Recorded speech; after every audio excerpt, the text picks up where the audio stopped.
Vamos ler Romanos, capítulo 2, e nós vamos ler os primeiros versos. Nós vamos ler do verso 17 até o verso 21 para começar nessa manhã. Diz assim o texto da palavra de Deus: Se, porém, tu que tens sobrenome judeu e repousas na lei e te glorias em Deus, que conheces a sua vontade e aprovas as coisas excelentes, sendo instruído na lei, que estás persuadido de que és guia dos cegos, luz dos que se encontram em trevas, instrutor de ignorantes, mestre de crianças, tendo na lei a forma da sabedoria e da verdade, tu, pois, que ensinas a outrem, não te ensinas a ti mesmo? Tu que pregas que não se deve furtar, furtas? Vamos orar. Senhor, nós temos mais uma parte da Tua palavra, da carta aos Romanos, que nos foi dada pela pena do apóstolo Paulo e preservada pelo Teu Espírito, depois de inspirada por Ele, diante de nós essa manhã. E nós pedimos, ó Deus, rogamos por amor do Teu nome, que esse mesmo Espírito que inspirou, esse mesmo Espírito que preservou, agora nos dê luz para entender a Tua palavra e entender a Tua verdade. Nós oramos, ó Deus, porque cremos que o Senhor fala ao Seu povo pela Sua palavra e pela pregação dela. Que as palavras dos meus lábios e o meditar do meu coração sejam agradáveis na Tua presença, Senhor meu, rocha minha, Redentor meu. Amém. O apóstolo Paulo começa se apresentando, começa dizendo qual é a sua intenção de levar o evangelho aos romanos, de proclamar a evangelização e ver os frutos dela entre os irmãos da igreja de Roma e depois também num projeto missionário que ele vai explicar lá na frente da carta, que ele pretende chegar até a Espanha. E para fazer isso, então, o apóstolo Paulo começa a dar uma série de passos no processo de apresentação do evangelho. A primeira parte na qual o apóstolo Paulo começa a argumentar com os irmãos de Roma a respeito da verdade do Evangelho, é mostrando que sim, os incrédulos precisam do Evangelho. Por que eles precisam do Evangelho? Porque a ira de Deus se manifesta dos céus contra toda a impiedade dos homens.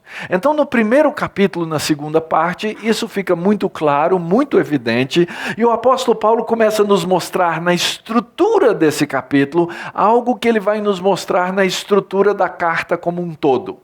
O que ele mostra? Ele mostra que o conhecimento da verdade nos leva a um tipo de adoração, e essa adoração ela reflete na nossa ética. Isso não é necessariamente uma ordem. Às vezes o indivíduo, por conta de uma espiritualidade que aprendeu falsamente no coração, por causa das inclinações, por causa dos seus desejos, começa a viver ou adorar erroneamente, e aí ele cria uma teologia para justificar a sua adoração.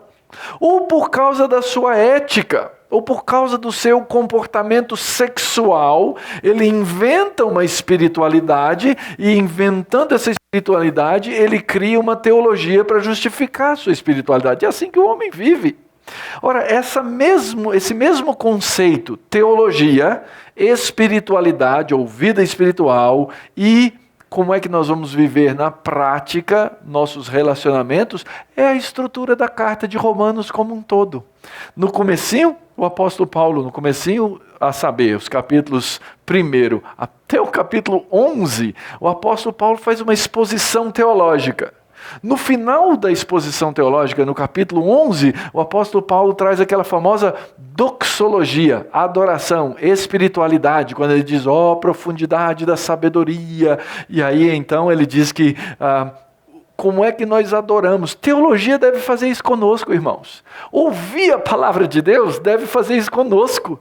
Entender a verdade de Deus deve nos levar a uma explosão de adoração ao nome de Deus, confessando que Deus é maior do que podemos entender, mas que Ele é o único digno de receber a honra, a glória e o poder. E é por isso que o apóstolo Paulo termina em Romanos 11 dizendo, porque todas as coisas são dele, todas as coisas são por meio dele, e todas as coisas são para Ele, tudo é para o Senhor, tudo que nós fazemos, e isso nos leva a viver uma ética, um relacionamento diferente com Deus, com a igreja, com o próximo, com o Estado e assim por diante. Então assim se desenvolve a carta aos Romanos.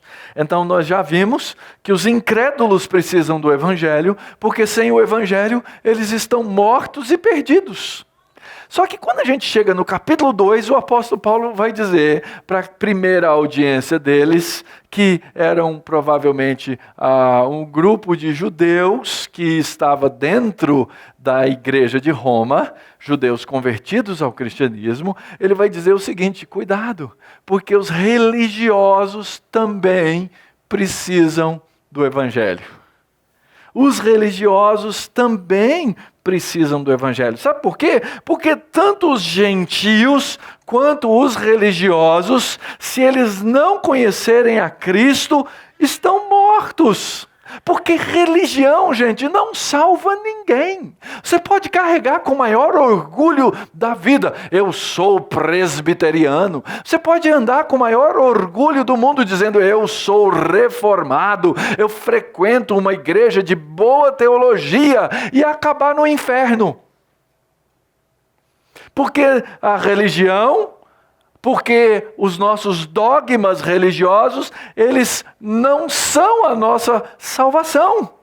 A nossa salvação está na pessoa de Cristo. E então o apóstolo Paulo, nós já vimos isso no domingo passado, na exposição do reverendo Jonatas, que os religiosos, eles se condenam.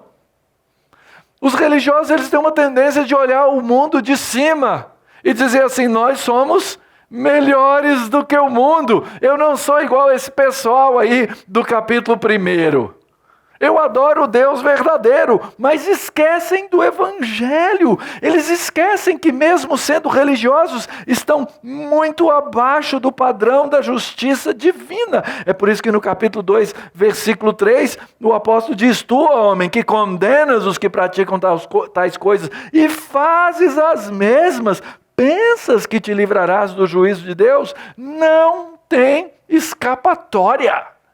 O homem sem o Evangelho está morto. E o argumento do apóstolo Paulo na primeira parte do capítulo 2 é que todos serão julgados de acordo com a sua maneira de viver. Deus não faz acepção de pessoas. Ele julga a todos. Então, se Deus julga todos, de acordo com a sua maneira de viver, o que é que pode me salvar? E a resposta é o Evangelho.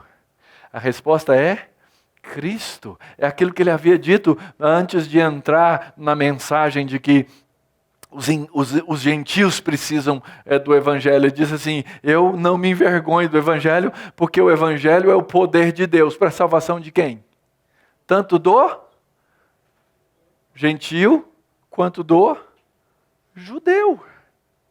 Então todos nós precisamos desse Evangelho.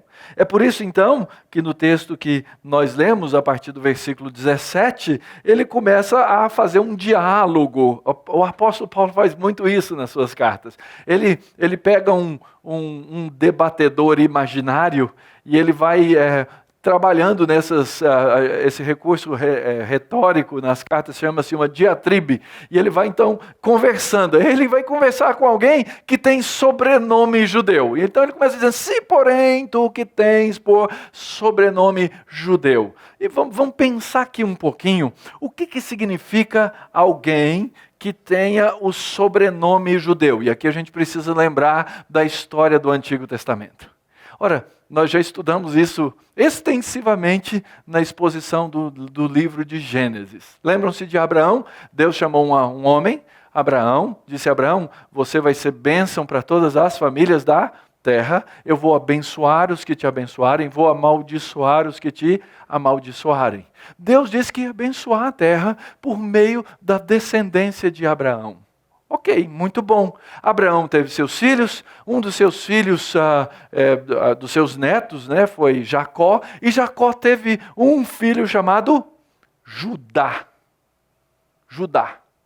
E desse nome de Judá vem o nome judeu. Ah, você que tem o sobrenome judeu, eu sou dessa descendência, desse povo de Abraão, eu sou alguém chamado por Deus, escolhido por Deus, e foi isso mesmo que Deus fez. Deus chamou Abraão, Deus escolheu Abraão, do meio da semente de Abraão, Deus escolheu determinadas pessoas para mostrar o Evangelho.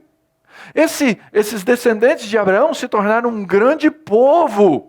Esse grande povo recebeu a lei de Deus, esse grande povo recebeu os sacrifícios do templo, o sacerdócio, todas as coisas que serviam para apontar para o grandioso sacrifício de Cristo. Mas sabe o que os judeus religiosos fizeram?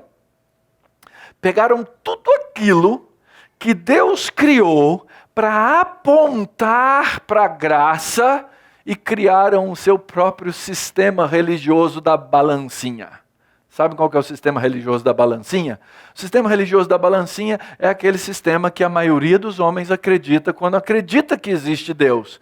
Que você vai chegar lá em cima e Deus vai colocar na balança as suas boas obras e as suas más obras. Se as boas obras pesarem mais, você ganhou, recebeu o direito de entrar no céu. Se você não ganhou, se as más obras foram mais pesadas, você perdeu. Ora, queridos, é verdade que Deus julga segundo as obras.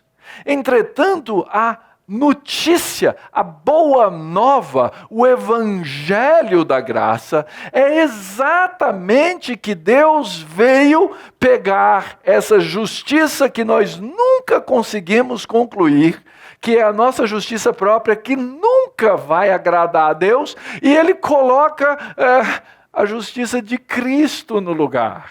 É por isso que nós passamos no julgamento de Deus. Mas só o Evangelho da graça é que nos permite chegar diante de Deus. Os judeus não fizeram isso. Eles não só pegaram toda a lei do Antigo Testamento, como somaram a ela, dizendo, olha, como é que a gente pratica isso? 613 novas leis, que se alguém seguisse aquelas 613 novas leis, está salvo. É assim que você vai viver. Isso criou o quê? Isso tornou ou criou uma religião de orgulho. O apóstolo Paulo vai listar vários privilégios que os judeus receberam, a começar desse nome. Olha só, eu sou judeu, eu sou descendente daquele grande homem, Abraão, eu vim desse povo, eu tenho privilégios. E tem muita gente que baseia a sua religião na sua nacionalidade. Isso não é muito comum no Brasil, mas é muito lugar em outros lugares do mundo, as etnias com as suas religiões terem esse orgulho, não é? No Brasil, por default, né, por regra, a maioria do povo hoje já não é mais, era católico romano. E as pessoas nasciam católico romanas, morriam católico romanas, e o fato de ter essa religião bastava, não é? Lembra como é que chama essa roupinha que os bebês usam para sair do hospital? Hã? Ah, vamos comprar uma paganzinha. Da onde vem esse nome? A paganzinha vem de uma doutrina católica romana, na qual, enquanto aquela criança não for batizada, ela ainda é um pagão. Então é a paganzinha. Compra a paganzinha, e os nossos filhos todos usaram, né? A famosa paganzinha. Ora, essa ideia, ou esses conceitos religiosos que estão, às vezes, intricados na nossa cultura, não é? Eles, às vezes, são motivo de quê? Orgulho religioso. Orgulho religioso. Os judeus eram assim. E eles tinham tido vários privilégios, né? O apóstolo Paulo nos diz, olha, vocês receberam a lei de Deus. Sim, vocês são o povo escolhido de Deus. E eles então se julgavam eticamente superiores. Eles tinham a sua tradição. Ele fala assim, vocês ensinam para os cegos, vocês são ensinadores. Deus não nos chamou para isso, gente. Ele não nos chamou para ser luz no meio das trevas? Sim, Deus nos chamou para isso. O problema dos judeus é que eles começaram a achar que eles eram melhores do que os outros. Eles eram conhecedores da lei, eles sabiam os 10 mandamentos, eles sabiam o Salmo 23 de cor, eles conheciam as bem-aventuranças de cor, eles sabiam tantas coisas de cor. As bem-aventuranças não, né? É do Novo Testamento. Mas é porque eu estou transportando para onde? Para a nossa realidade, queridos. Muitas vezes a nossa religiosidade é assim. Nós conhecemos, eu já li vários livros de teologia sistemática, eu já li os livros do John Piper, eu já assisti às pregações do nosso irmão Augusto Nicodemos, então agora porque eu fiz essas coisas, eu começo a me achar o quê? Maior. Eu começo a me achar guia para os cegos. E nós começamos a desenvolver, assim como os judeus, uma religião dos religiosos que é moralista. Nós colocamos o nosso moralismo acima do próprio evangelho. E diz aqui que os judeus, eles se gloriavam em Deus, eles contavam vantagem com seu moralismo. E eram cegos. Eles tinham orgulho de ser o que eram e eram absolutamente cegos por não enxergarem que o seu padrão moral era um padrão baixíssimo, era um padrão que não chegava e nunca chegaria ao padrão de Deus. É por isso que os religiosos precisam do evangelho. É por isso que aqui nós queremos insistir em pregar para vocês domingo após domingo esse evangelho. Sabe por quê? Porque nós temos essa tendência, esse é o meu grande pecado como pastor, de olhar para os outros e dizer assim, porque eu sou pastor, eu devo ser o quê? Mais santo que minhas ovelhas? De me colocar num patamar superior, de me colocar numa casta diferente. Paulo não está dizendo que é ruim ter recebido a lei, que é ruim ter sido escolhido por Deus, que é ruim ter altos padrões éticos. Paulo não está condenando isso. Paulo está condenando o que fizeram dessas coisas, porque eles se apoiavam naquilo que eles faziam para a sua salvação. Quer ver como isso é verdade? Quando Cristo veio, eles fizeram o quê? Rejeitaram a Cristo. Essa é a mais óbvia prova de que a sua religião, que o seu moralismo era algo superior na sua própria mente. Cuidado, querido. Você que se chama cristão. Cuidado, irmão. Você que tem orgulho de ser da sua denominação, seja ela presbiteriana ou seja ela outra. Cuidado, você que foi batizado. E eu já falei isso aqui para os irmãos. Isso é um fenômeno que acontece em todo lugar.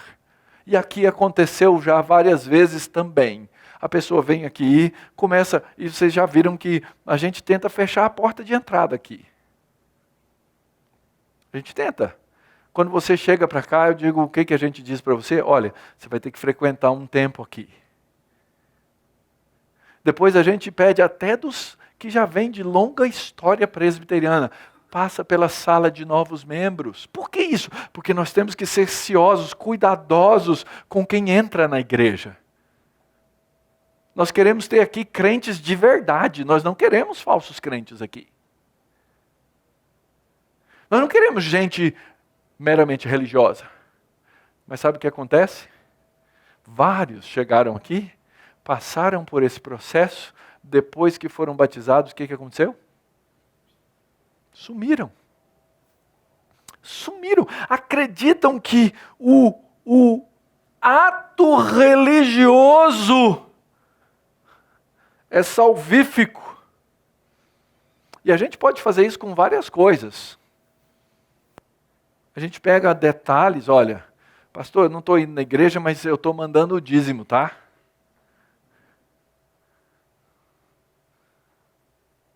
Por que você não... Às vezes a pessoa está doente, às vezes ela não tem... Claro, existem situações e situações. Mas às vezes ela acha que pagar o carnê mantém você no baú da felicidade.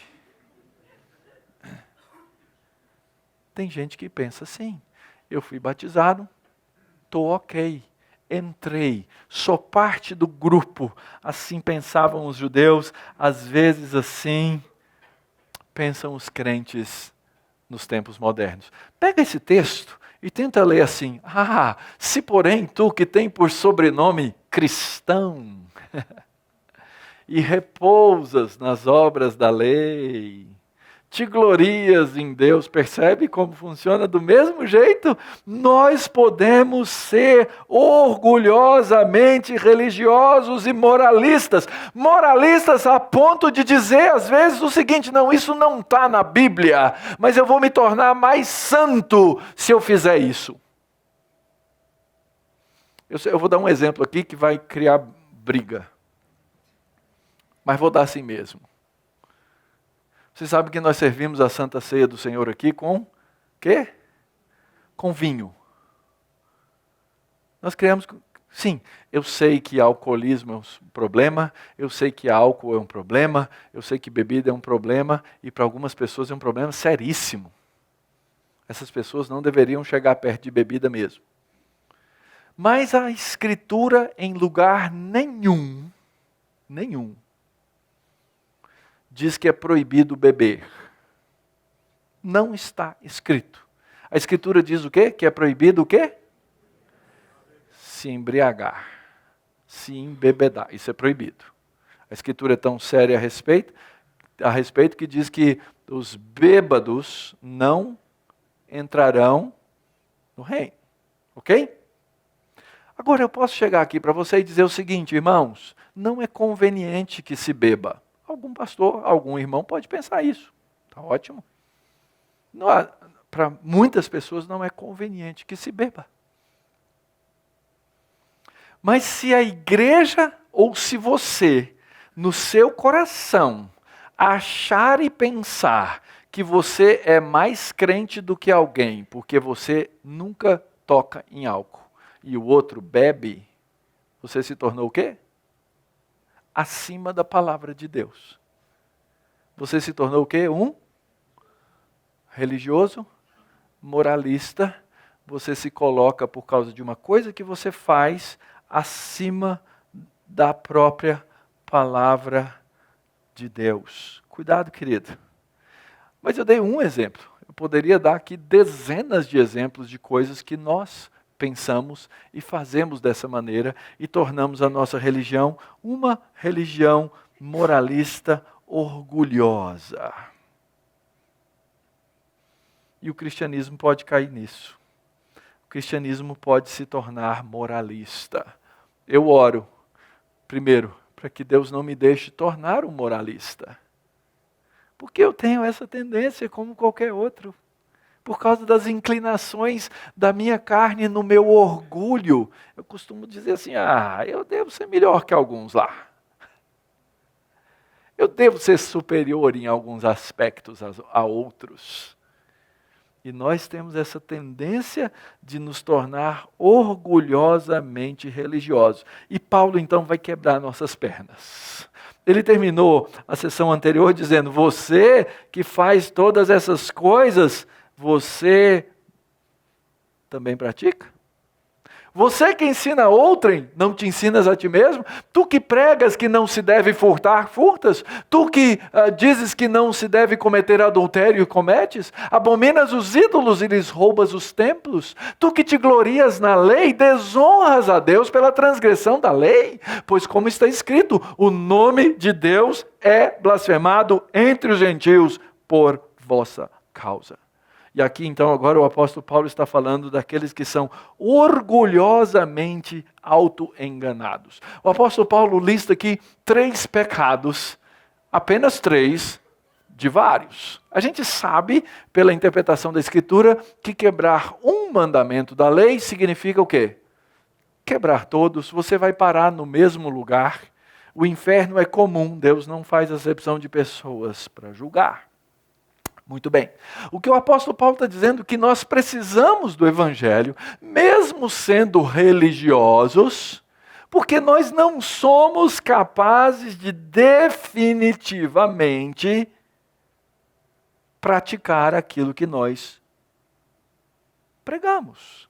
Então o apóstolo Paulo diz assim, você ensina, mas você não faz você mesmo. Ele está se referindo aos fariseus. Os fariseus, que eram os judeus mais puros, entre aspas, dos judeus, não é? Eles se julgavam altamente superiores. Lembra daquela oração, daquela história contada por Jesus, da oração do fariseu e do publicano? O fariseu chega lá, levanta, faz toda aquela firula, né? Senhor, muito obrigado, porque eu não sou como os demais homens, eu sou o bonzão. E o publicano bate no peito e diz assim, eu sou pecador, Senhor. E Jesus pergunta no final da história, quem desceu justificado? E a resposta é, desceu justificado o publicano que confessou os seus pecados. E muitas vezes nós, como cristãos que professamos o amor a Cristo, professamos a nossa crença na palavra de Deus, nós somos capazes, sabe de quê, irmãos? Ler a Bíblia, aplicar para os outros e não aplicar para nós mesmos. Nós somos os julgadores do outro. Sabe por quê? Porque o moralismo é uma fonte de auto-engano. Nós nos iludimos, nós nos enganamos com esse moralismo. Nós usamos a religião para nos sentir moralmente superiores aos outros. Para poder olhar para os outros e dizer assim, tá vendo? Eu não sou assim. Eu não sou adúltero desse jeito. Eu não sou ladrão desse jeito, não é? A gente dá um descontinho, porque um adultériozinho, um roubozinho, a gente até admite. Nós, por causa da nossa religião, nós amenizamos a nossa culpa, nós nos auto-enganamos, nós justificamos os nossos pecados menores em função dos pecados maiores dos outros. Como grupo religioso, nós nos colocamos numa casta superior, acima, maior do que os homens. Nós racionalizamos as nossas inconsistências. Nós usamos a nossa vida religiosa na igreja para justificar nosso pecado. Não, pastor. Eu peco muito durante a semana, mas domingo eu estou lá. Mas isso não significa que você quer parar de pecar. Você só quer justificar o pecado. Veja bem, e eu estou dizendo, não deixe de vir à igreja. Alguns de vocês já ouviram isso de mim. A gente peca durante a semana e por causa dos nossos pecados a gente não deixa de ir à igreja. Mas às vezes nós fazemos o contrário. Nós dizemos assim, não, ir à igreja, de novo, volto, pago o meu carnê, frequento determinadas coisas da igreja, faço meus serviços, eu me sacrifico em trabalhos penosos para me justificar. Queridos, isso é moralismo religioso. Porque as pessoas de fora vão olhar para nós, não vendo-nos pregar o evangelho, vão nos ver fazendo o quê? Vão nos ver pregando moralismo. E eles vão olhar para nós e falar assim, mas você, hein? Que crentezinho sem vergonha. porque você é inconsistente quando você prega moral e não prega o evangelho. E aí a nossa religião, assim como a religião dos judeus, havia se tornado uma idolatria para eles mesmos. Quais são os exemplos que o apóstolo Paulo dá? Não é?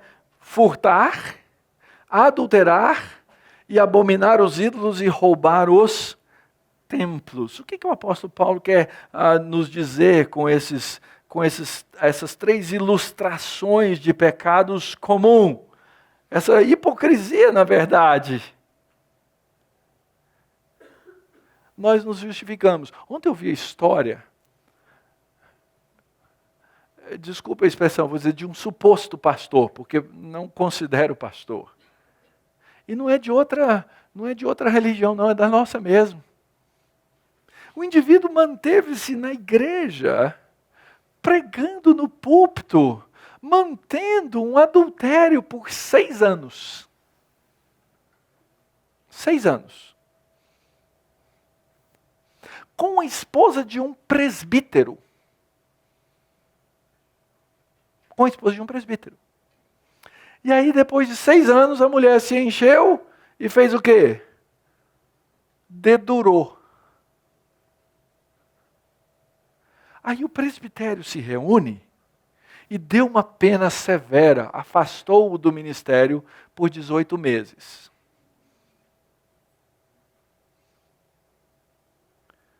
E esse pastor se encontrou com outro pastor. E quando se encontrou com outro pastor, virou para ele e reclamou: estão acabando comigo.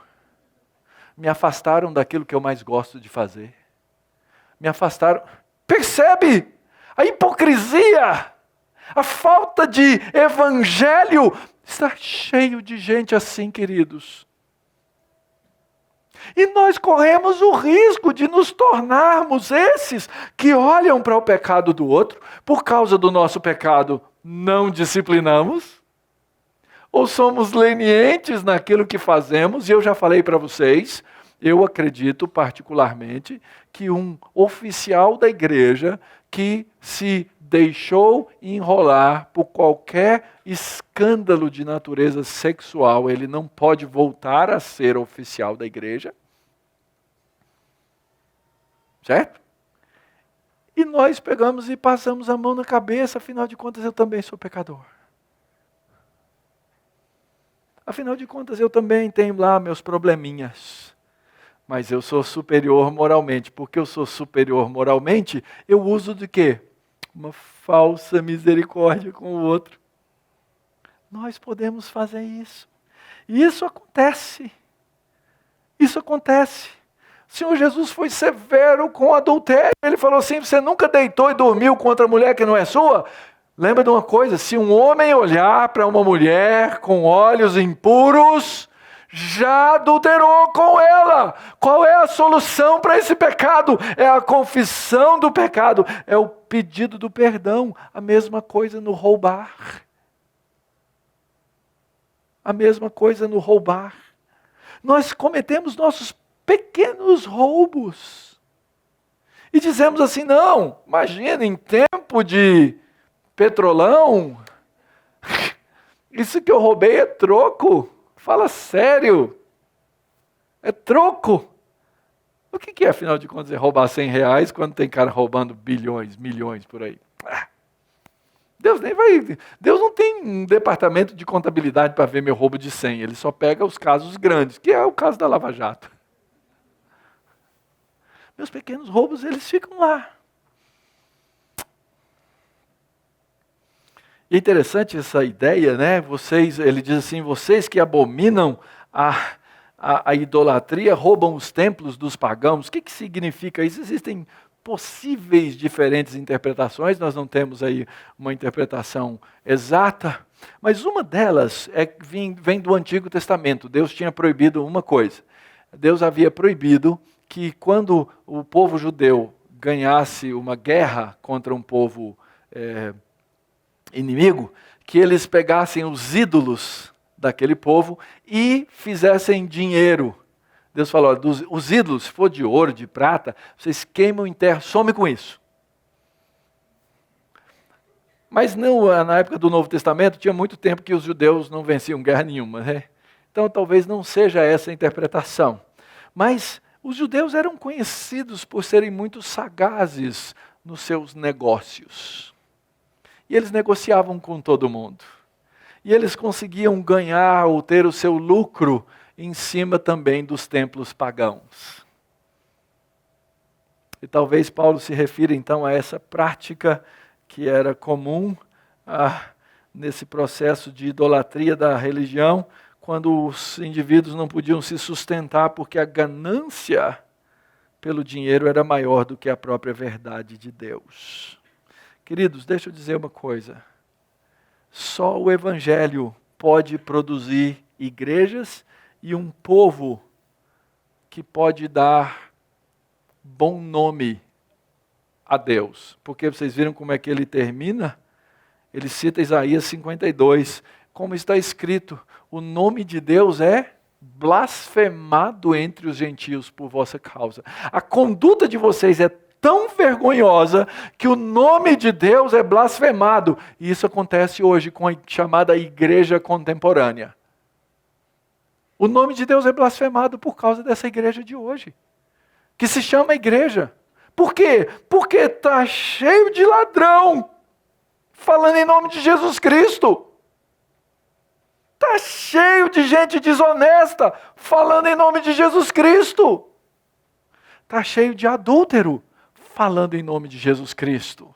Aí as pessoas olham e dizem o quê? Que Deus sem vergonha é esse? O nome de Deus é blasfemado por causa das nossas atitudes. E é por isso que a igreja precisa se manter pura, irmãos. Porque nós podemos nos tornar uma comunidade de moralistas. A pergunta é quando as pessoas olham para a igreja presbiteriana da Barra Funda, e aqui eu estou tratando do nosso caso, as pessoas têm o desejo, por causa do amor que nós temos uns pelos outros, de estarem aqui? Olha, eu não acredito no seu Deus, mas vocês se tratam bem. Ou nós nos tratamos mal? Quantas vezes, dezenas e dezenas de vezes, eu já vi novos convertidos desiludidos com a fé. Sabe por quê? Porque eles chegam na igreja, se associam a um grupo, e um grupo da igreja é especialista em fazer o quê? Fala mal de outro grupo. Fala mal de um irmão. Fala mal de uma irmã. Dizer coisas que não edificam, que não nos fazem crescer. Isso não é igreja, queridos. O nome de Deus é blasfemado por causa dessas coisas. Verso 25. Porque a circuncisão tem valor se praticares a lei. Se és, porém, transgressor da lei, a tua circuncisão já se tornou incircuncisão. Se, pois, a incircuncisão observa os preceitos da lei, não será ela, porventura, considerada como circuncisão? E se aquele que é incircunciso por natureza cumpre a lei, certamente ele te julgará a ti, que não obstante a letra e a circuncisão, és transgressor da lei. Paulo continua o seu diálogo, levantando perguntas e dando respostas em cima daquilo que ele supõe o seu interlocutor vai precisar entender. E eu acredito que aqui ele fala do cristianismo do auto-engano, que era o judaísmo do auto-engano. O que era a circuncisão? A circuncisão era a marca externa da fé. Ela começou com quem a circuncisão? Com Abraão. Abraão foi circuncidado, e Deus estabeleceu a circuncisão, que é o corte da carne do prepúcio, do órgão sexual masculino, dizendo, essa vai ser uma marca do meu povo. Isso veio para o povo como um todo, no judaísmo, ao 8º dia, as crianças, os meninos eram circuncidados, e essa era uma marca que eles carregavam para a vida. Ora, a marca é boa ou é ruim? Ela é boa quando ela representa algo real e verdadeiro do coração. É por isso que o apóstolo Paulo nos fala da confusão da verdadeira religião que foi estabelecida por Deus com os seus sinais externos que podem virar a nossa religião. É o que eu disse anteriormente. Alguém chega na igreja, é batizado, uhul, estou salvo. Posso viver do jeito que eu quiser. Aí alguém de fora olha e fala assim, peraí, você tem essa religião aí? E eu sei que essa religião sua tem uma série de verdades que ela prega. Mas o meu padrão moral é melhor do que o seu. Ele faz o quê? Ele te julga. Ele mesmo, o próprio incrédulo, tantas vezes tem um padrão moral até maior do que o nosso próprio. É por isso que no meio da igreja a gente acaba vendo os escândalos. A circuncisão é uma marca externa. Mas, na verdade, o que o apóstolo Paulo diz que a verdadeira circuncisão, ela leva à obediência a Deus. Lembram-se de Abraão? Abraão foi chamado por Deus. Abraão recebeu a promessa de Deus. Deus disse para Abraão, Abraão, vai, sai da tua terra, sai da tua parentela, eu vou fazer de você uma grande nação. Quando a gente chega no capítulo 15, acontece a confirmação da promessa. Quando chega no capítulo 17, acontece finalmente a marca externa, que é a circuncisão. Mas Abraão continua na sua trilha de pecado e desobediência. O nome de Deus foi blasfemado por causa de Abraão. Por quê? Porque ele mentiu para um rei. O rei chegou para ele e falou assim, Abraão, você que tem esse Deus, você que fala essas coisas desse Senhor grande, você mentiu para mim. Não é que eu menti, é que a Sara ela é meio irmã minha. E induziu ao pecado, percebem? Percebem o que acontece, queridos? E aí, então, finalmente na história de Abraão acontece o quê? Finalmente Abraão obedece naquela solicitação máxima de Deus do sacrifício do seu filho. E aí Deus diz assim, Abraão, agora você entendeu o que é santidade. Eu te dei uma lei, mas eu te dei uma graça. Porque essa graça foi recebida por você, eu te entreguei essa graça, agora você pode me obedecer. Nós nos tornamos obedientes quando entendemos que a lei de Deus, pela graça, nos foi dada para a santidade. Então nós olhamos para a lei de Deus e vemos o nosso estado de miséria, observamos o nosso estado de pecado, nos humilhamos na presença de Deus, clamamos por misericórdia, e aí a gente entende que tem que caminhar no caminho da santidade do Senhor. Cuidado, querido. Porque a própria igreja pode se tornar uma religião de auto-engano. E é interessante, isso aqui é uma observação, quanto mais antigas as igrejas vão ficando, quanto mais tempo de vida e de existência elas têm, parece que elas têm mais tendência de abrigar pecado. A igreja, ela abriga pecadores, mas ela não pode abrigar os pecados. Ela é responsável por ajudar essas pessoas a viver superando os pecados e disciplinando o pecado para que ela se mantenha pura. É por isso que o apóstolo diz, porque a circuncisão tem valor se você praticar a lei. Não interessa se você é circuncidado, mas você não pratica a lei. Não interessa se você é batizado, mas você não entendeu que a lei foi dada para a nossa santificação depois de recebida pela graça. Eu tentei criar uma paráfrase. Porque o batismo só tem real valor se a sua vida de fato mudou. Mas se você vive de maneira contrária à santidade de Deus, seu batismo é tão bom quanto o paganismo. Ora, se os pagãos, muitas vezes, quando vivem mais próximos da santidade, nós não temos até vontade de chamá-los de crente? Já viram isso? Já conheceu gente? Fala assim, ó, esse cara que eu conheço, ele não é cristão não, mas ele só falta ser crente. Já conheceu essa pessoa? Ele vive um padrão melhor do que os crentes. Às vezes dá vontade de falar assim, esses crentes só falta serem crentes. Hã? A minha mulher me passou um recado ali, mas eu não entendi. Isso. Esses crentes só faltam ser crentes, porque eles são lá, estão na igreja, são batizados, mas não são o quê? Crentes. Às vezes, por causa da graça comum, do entendimento dos mandatos de Deus, eles entendem melhor que Deus. Ele fala assim, olha, você diz que não pode roubar, mas rouba. Eu pago direitinho meus impostos. Percebem? E terminando então, irmãos, verso 28 e 29. Porque não é judeu quem é apenas exteriormente, nem é circuncisão a que é somente na carne.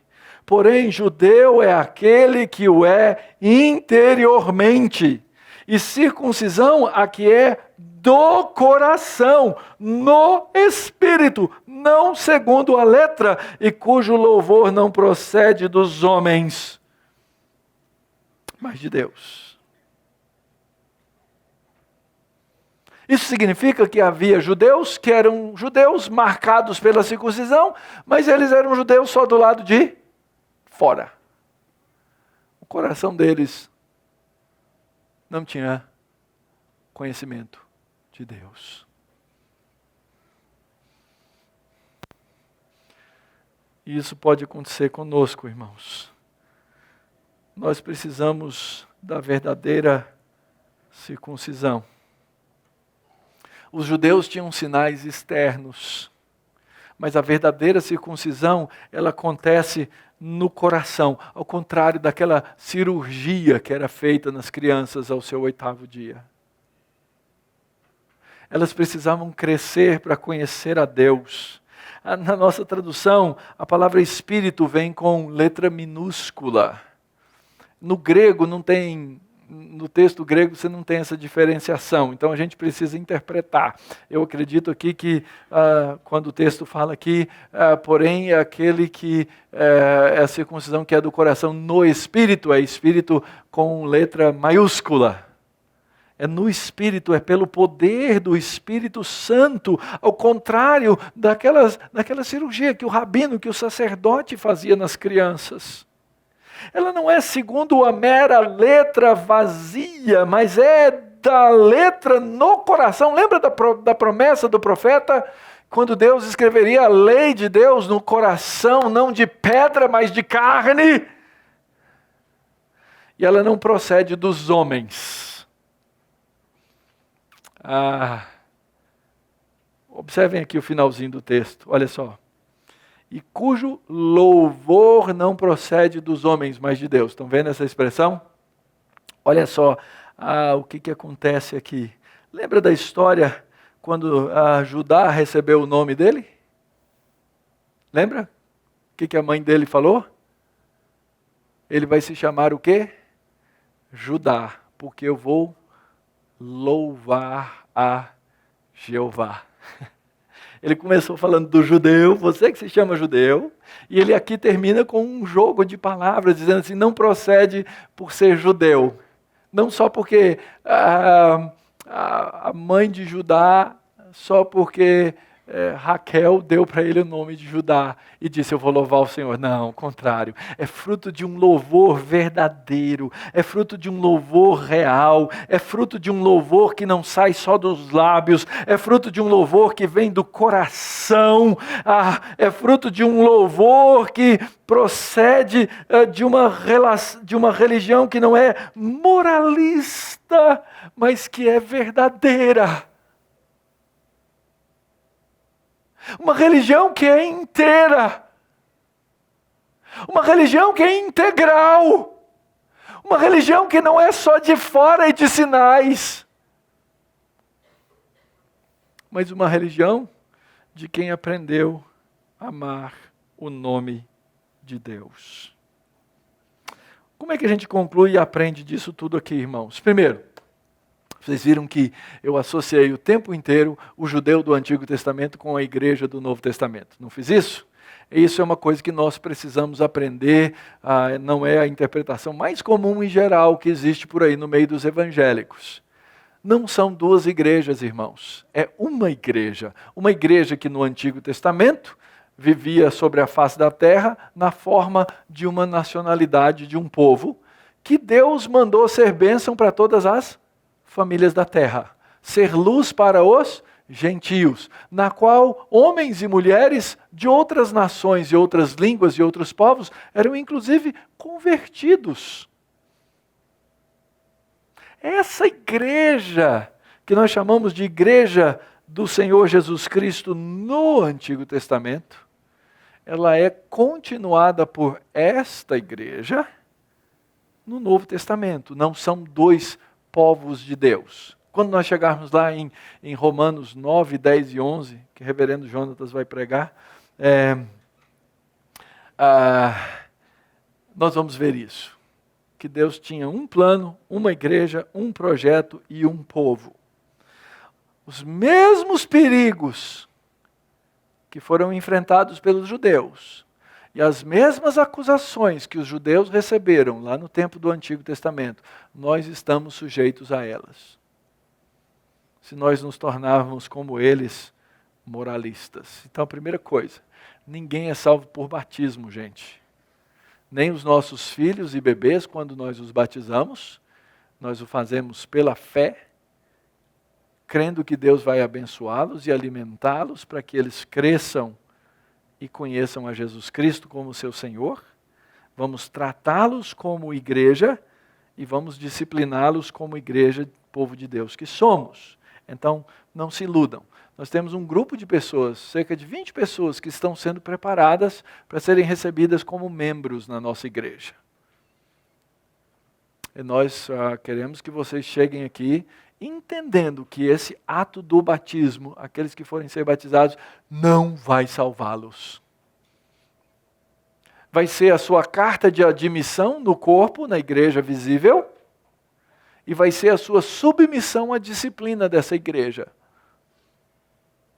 Para que Deus trate e cuide de vocês no meio do corpo de Cristo. Cuidado, portanto, irmãos, com sua religião. Às vezes nós achamos que a nossa salvação está no nosso moralismo. Eu vivo dando lição de moral no outro. Isso não significa que eu não posso e não deva falar a verdade para o outro, não deva falar do padrão moral para o outro, eu não devo assumir essa atitude boba contemporânea, não julgueis, a Escritura não ensina isso. Mas eu tenho que julgar segundo o padrão da verdade, da justiça, da misericórdia e da graça de Deus. Cuidado com o ritualismo. Tem gente que acha que é salva porque vem à igreja. Se você não vier à igreja, você perde a salvação, você vai para o tronco, mas não perde a salvação. Para o tronco você vai, porque eu sou seu pastor. Eu tenho a responsabilidade de me certificar que você está aqui no dia do Senhor, domingo após domingo, submetendo-se à palavra de Deus, assim como eu tenho que me submeter à palavra de Deus. No dia que você encontrar um pastor que ele não prega para ele mesmo, antes de pregar para vocês, foge. Foge. Eu preciso ser convicto pela palavra de Deus. Seus pastores precisam ser convictos pela palavra de Deus, para entenderem quem eles são, para nós não cairmos em ritualismo. Terceiro, cuidado com as religiões de poder contemporâneas. Está cheio de religião de poder por aí. É mais ilusão ainda. Mais ilusão ainda. É uma maneira contemporânea dessa religiosidade se tornar visível e blasfêmia para o nome de Cristo. Nas super religiões, nas super igrejas, você encontra os super escândalos, os super acobertamentos de pecado, você encontra essas coisas todas. Cuidado. Às vezes a gente se encanta com as estruturas criadas pelos homens. Uma das lutas, das perguntas que eu preciso responder para as pessoas, quando a gente diz que está plantando uma igreja e que ela funciona num hotel, a primeira pergunta que eu recebo é: e quando é que vocês vão ter um templo? Eu não sei, irmãos. Se Deus quiser, no ano que vem. Se Deus quiser, esse ano. Se Deus não quiser, nunca. Sabe por quê? Porque, acho que foi a Denise que compartilhou isso essa semana lá, um post. Igreja não é um lugar aonde você vai.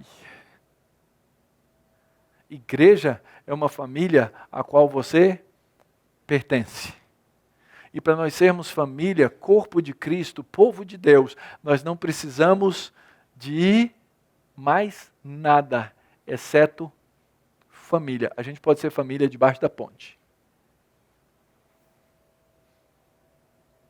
Cuidado com a ilusão das estruturas humanas.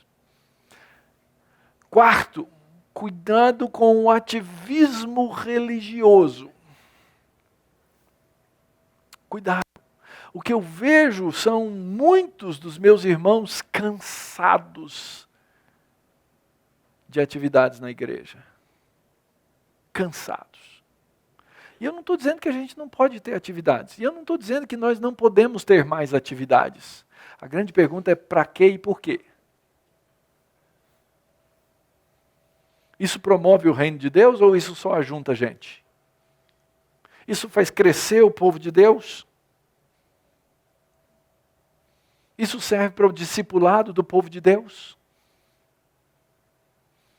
O fato é que nós precisamos ser cuidadosos com o ativismo religioso. Quinto, cuidado com a fachada de crente. Eu brigo com vocês aqui e digo: chega para o café, irmão. Alguns de nós não nos encontramos durante a semana. Nós temos uma vida muito turbulenta. Mas vocês não imaginam o valor desses 30 minutos que nós gastamos aqui tomando café juntos. A diferença que isso faz nos nossos processos de relacionamento e comunhão, que começam nesses 30 minutos e depois eles se desenvolvem. Deixa eu contar uma coisa para vocês. Se você me ligar durante a semana, me mandar um WhatsApp e dizer assim: pastor, estou precisando conversar, ou eu, o reverendo Jonatas, ou outro irmão da igreja, porque nós todos cumprimos essa função. Sabe o que a gente faz, irmãos? A gente acha um tempo. A gente acha uma hora, a gente dá um jeito para isso acontecer. Porque nós não podemos ser uma fachada de igreja. Vocês veem, né? Às vezes a gente está cantando aqui, eu filmo o hino, a gente bota no Facebook, bota no Instagram, tira a foto e assim por diante. As pessoas precisam ver. Eu costumo dizer para vocês, as mídias sociais são a placa da rua da nossa igreja, porque nós não temos placa na rua. Então, nossa placa de rua chama mídia social. As pessoas sabem que existe a Igreja Presbiteriana da Barra Funda como? Quando você fala ou quando elas enxergam dessa maneira. Mas cuidado, porque essas coisas podem se tornar o quê? Uma fachada. E a gente pode começar a ter uma fachada de crente. E o que Deus quer de nós é que haja no nosso coração verdadeira circuncisão. Não é aquela cirurgia externa. Não é uma marca externa. E pode ser que você esteja aqui hoje de manhã. E pode ser que você frequente igreja há muito tempo. E pode ser que o seu coração não esteja circuncidado por Cristo. Eu quero te dizer que hoje é um tempo oportuno, querido.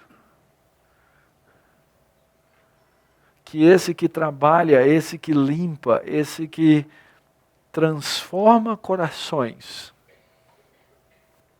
está aqui hoje. Ele pode transformar o seu. Pode mudá-lo completamente para a glória de Deus. Esse é o Evangelho de Cristo. Os religiosos precisam de Cristo.